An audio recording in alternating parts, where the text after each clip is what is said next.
let's talk now about this piece you have out, which is looking back on the election and looking back on the campaign. You called the piece Fantasyland. I think I get it, but let's unpack the title of the piece first, and then we'll go inside.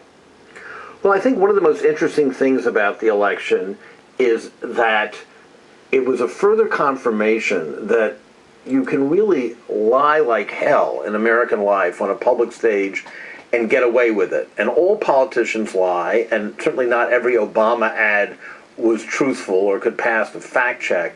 But we had a candidate in Romney who essentially lied constantly. One blogger whom I trust totaled more than 900 lies during the course of the campaign. He was a really pale, sort of hollow figure. He did get 47 or 48% of the vote, which is kind of amazing that someone where there was really sort of no there could get that far. So that's sort of a reflection on our culture, and to me it's a reflection on the culture that allows us to mythologize General Petraeus, Lance Armstrong, Joe Paterno. We see this over and over again where we sort of fall for fiction. The other piece of it involves the Republican Party itself. It is in a fantasy land.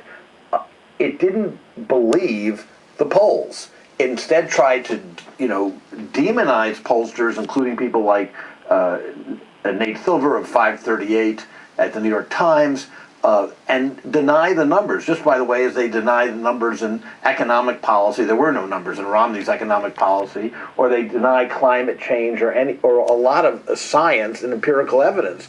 So they sort of weirdly drank their own Kool-Aid and were poisoned by it. It was Jim Jones Kool-Aid in the end.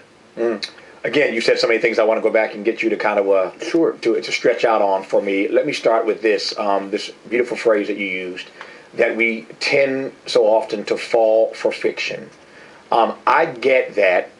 I don't subscribe to it, but I get that where sports are concerned. I get that with Lance Armstrong, although I'm sickened by what he did. I get that with Lance Armstrong. I even get it with Joe Paterno at Penn State.